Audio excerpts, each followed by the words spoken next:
वर्तमान काल में हम जब धर्म का नाम लेते हैं या धर्म की बात करते हैं तो इसको हमेशा रिलीजन के तौर पर या मज़हब के तौर पर समानांतर अर्थ में लेकर हम इसकी विशालता को और इसके प्रभाव को कम कर देते हैं। असलियत तो ये है कि धर्म का मज़हब या रिलीजन से कोई वास्ता नहीं है। ये दोनों बहुत भिन्न तरह की अवधारणाएं हैं। सामान्यतः अगर हम पश्चिमी चिंतन की दृष्टि से धर्म को परिभाषित करते हैं और कई जो शब्दकोश हैं उसमें भी धर्म को रिलीजन के तौर पर, और जब रिलीजन को डिफाइन करते हैं तो वो धर्म की परिभाषा को उसमें शामिल करके उसको कम कर देते हैं। इसमें इतना ज़्यादा अंतर है कि अगर हम धर्म को रिलीजन या मज़हब की दृष्टि से परिभाषित करें तो मूलतः ये एक एथीस्ट या एक अल्लाह या गॉड जो कि एक क्रिएटर है, क्रिएटिव गॉड है, जो क्रिएट करने वाला एक कर्ता है, अगर उस दृष्टि से देखते हैं तो हम या हमारी सभ्यता थीइज्म की दृष्टि से, जो पश्चिमी धर्मशास्त्र जिसको बोल सकते हैं, उस दृष्टि से हमारी सभ्यता एक तरह से नास्तिक के तौर पर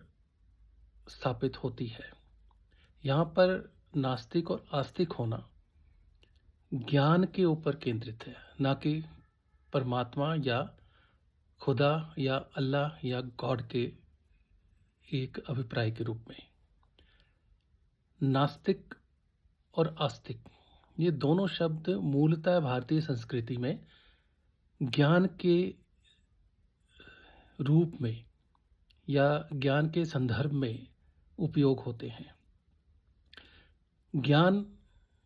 जो कि सृष्टि की रचना से संबंधित एक विचार, एक दृष्टि है, और उस पूरी दृष्टि में एक वैज्ञानिक सोच और एक तर्क इसमें शामिल है। इसलिए जब ज्ञान की एक लंबी परंपरा भारतीय संस्कृति को अपना एक पहचान देती है, इस सभ्यता को पहचान देती है, उसका मूल स्वरूप किसी गॉड या किसी अल्लाह या किसी ऐसी शक्ति जो इस सृष्टि से ऊपर कहीं बैठकर खुद मानव को बना रही थी या इसको इसकी रचना कर रही थी, और वो इस मानवता से अलग है, इसमें शामिल नहीं होती। तो ऐसी जो दृष्टि है इसके बिल्कुल विपरीत जो हमारी भारतीय ज्ञान की दृष्टि जो इस पूरे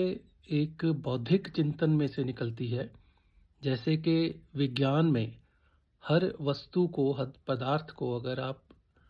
छोटे छोटे टुकड़ों में और छोटे छोटे उसके कणों में विभाजित करने के बाद देखना चाहते हैं कि उसके बाद शेष क्या रहता है, तो इसी तरह हमारी ज्ञान परंपरा ने सदियों से जब अल्टीमेट रियलिटी या इस सत्ता की या सृष्टि की इन नियमों को, इन कारणों को, इन इसके पीछे के कर्ता को ढूंढने का एक चिंतन शुरू हुआ जो हजारों साल चला, तो उसमें हर वस्तु को, हर पदार्थ को इसी तरह उसकी एक तरह से जिज्ञासा के साथ उसको ढूंढा गया, देखा गया और उसका एक एनालिसिस किया गया। अंत में हर वस्तु के बाहरी रूप और उसके एक अंदरूनी रूप, अंतरीवी रूप, दोनों स्पष्टता से बाहर आने शुरू हुए। भौतिक वस्तुओं से बने ये संसार में प्रकृति थी, और उनको जोड़ने वाला जो एक पदार्थ था या एक जो संकल्पना थी, उसको सांख्य में पौरुष कहा गया। सांख्य दर्शन के अनुसार प्रकृति और पुरुष ही ये सृष्टि है जो हमें आकार रूप में दिखती है। नहीं तो जो प्रकृति है, जो प्रकृति के पदार्थ हैं, बिना एक संकल्पना के या समूर्त रूप के वो हमें दिखाई नहीं देते और उसके ऊपर हम विचार नहीं कर सकते। तो मनुष्यों में जो चेतना है, जो उसके अंदर चैतन्य है, जिसको विकसित रूप में हम ज्ञान को ग्रहण करने का एक तरीका मानते हैं और ज्ञान उसमें टिकता भी है। इसलिए मन और बुद्ध, बौद्ध और चित्त, ये 3 अवस्थाएं हैं जो जानकारियों के रूप में हमारे एक मन में आती हैं और उसके ऊपर एनालिसिस हमारा जो इंटेलेक्ट है वो करता है। और जब वो सभी ज्ञान का रूप हमारे अंदर चित्त में एक स्थान ग्रहण करता है तो वो एक अनुभूति है। तो इसलिए हमारा जो सभ्यता का एक चिन्ह है ब्रह्म, ब्रह्म बृहति इति ब्रह्म, जो सृष्टि अपने आप ही पैदा हुई, अपने आप ही बनी, सभी में वही प्रकृति के तत्व हैं और उनकी संरचना जो है, संकल्पना है, वो पुरुष के रूप में, वो भी एक जीवात्मा के रूप में हमें मिलती है। और इन दोनों का एक जो योग है वही सृष्टि है, वही व्यक्ति है, वही मनुष्य है। और इसमें कोई क्रिएटर गॉड नहीं है जो ऊपर कहीं बैठकर इसकी रचना कर रहा हो, जबकि सेमेटिक कल्चर में जो उनका ज्ञान है और जो बौद्धिक तौर पर हम उसको एक अब्राहमिक ट्रेडिशन भी बोलते हैं, उसमें एक गॉड की, एक अल्लाह की या खुदा की एक ऐसी संकल्पना है जिसने सारी सृष्टि को बनाया और इस धरती के ऊपर भेजा। और ये बात जिन कथाओं के रूप में या जिन मिथकों के रूप में हमें मिलती हैं, बताई जाती हैं, उसमें हमें फेथ करना भी सिखाया जाता है। उसके ऊपर आप सवाल नहीं कर सकते, क्वेश्चन नहीं कर सकते, क्योंकि वो डिवाइन है। और इस तरह से जितना भी सामाजिक व्यवस्था का एक नियम है वो डिवाइन है, पश्चिमी सभ्यता का जो मूल आधार है। लेकिन हमारे यहाँ पर ज्ञान है, हमारी सभ्यता का जो मूल आधार है वो ज्ञान के ऊपर ही केंद्रित है, ज्ञान के ऊपर ही विकसित है। और समाज को, इस सारे सिलसिले को या इस सारे प्रबंध को चलाने के पीछे जो नियम स्वतः ही बने, जो आपस के साथ एक दूसरे के